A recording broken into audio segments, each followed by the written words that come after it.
Hi everyone, and welcome back to the Chasing Care podcast. I'm Gavin Chase, and today we're diving into a topic that can be uncomfortable, but it's incredibly important too. Starting conversations with our parents about their plans and preferences in later life.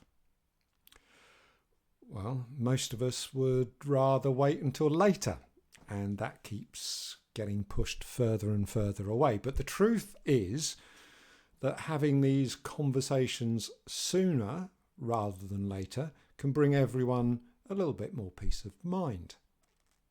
Talking openly about topics like staying in their own home, financial planning, or what if they lose capacity due to conditions like dementia or Parkinson's. If we touch on these, it ensures that when time comes, their wishes are respected and your family can make informed decisions without the stress of the unknown. So it really is never too early to have that hard conversation. Let's start by addressing a common question. Why now? Why not wait until there's an obvious sign of a more urgent support need?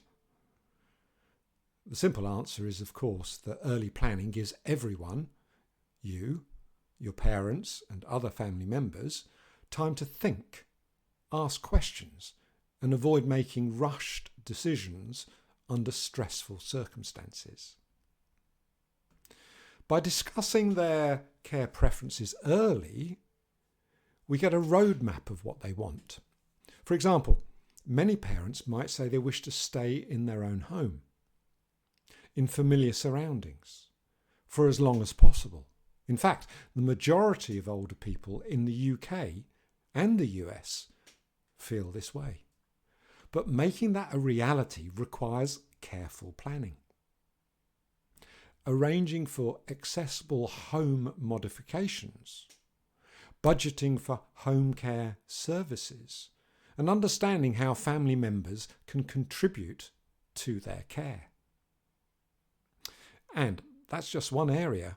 If your parents lose capacity due to dementia or other conditions without a clear plan, their future can become an urgent concern.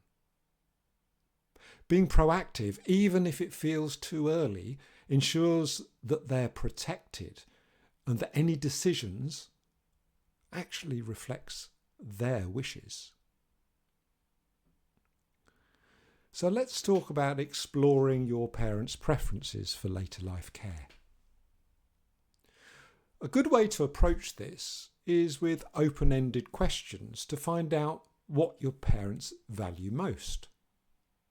Ask them how they feel about receiving care, where they see themselves living if they can't stay entirely independent, or if they have specific thoughts on what quality care would look like. For instance, they may have a strong preference for remaining at home with live-in care rather than moving into a care home. This preference can be critical when it comes to planning resources or deciding when and how to involve outside help. Another important part of the conversation is to consider what happens if they experience a loss of capacity. Dementia and Parkinson's are common conditions that affect a person's ability to make decisions over time.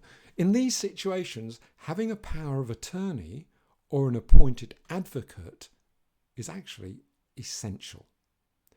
If they haven't appointed an advocate, now is the time to talk about who they trust, who they would like to be involved, whether or not it's a family member or indeed a professional advisor, who can then act as an impartial advocate, such as a quality care advisor from Network Healthcare. And of course, we need to talk finances, sharing information for future planning. So moving on, this is an extremely sensitive area, finances. A lot of parents feel uncomfortable sharing financial details with their sons and daughters, but it's essential for future care planning.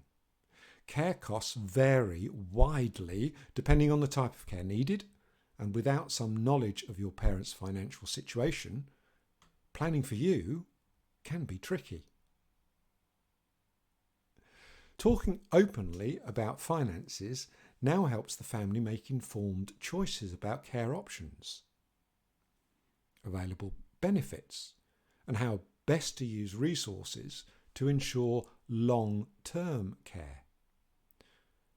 Remember, your parents may also want to set up systems to help you manage their finances if they ever need assistance, including discussing access to accounts or considering joint access to accounts in case bills and care costs need to be paid. At this point, you might be feeling a little bit overwhelmed by all these considerations. This is where a quality care advisor can be a huge asset. Advisors like those from Network Live in Care can guide you and your parents through the planning process, from budgeting to understanding care options to choosing the right care provider.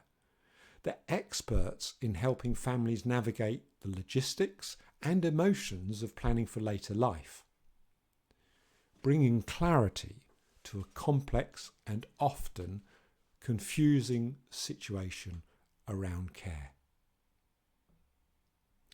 Quality care advisors also understand the nuances of home care, live-in support, and can even assist with adapting care plans over time. They're advocates who can make the process smoother for everyone involved, helping with paperwork, provider selection, and ensuring all care decisions align with your parents' wishes. Having that kind of support takes a huge burden off the family and helps to ensure that everyone is comfortable with the chosen arrangements. So here's your challenge.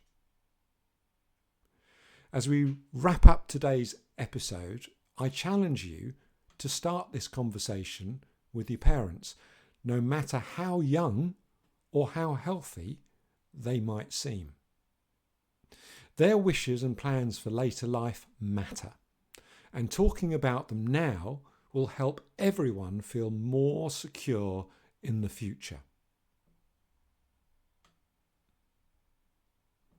And if you're uncertain or need guidance where to start, don't hesitate to reach out to a quality care advisor. Network Live in Care offers support and specialists who can help you explore options and help with a roadmap that respects your parents' preferences. Visit Network Live in Care, www.networkliveincare.co.uk, or give us a call on 0121 728 8958. Thanks for joining me today on the Chasing Care podcast. Taking that first step today can make a world of difference tomorrow. Until next time, I'm Gavin Chase, your host, and remember, planning now can help everyone breathe a little bit easier.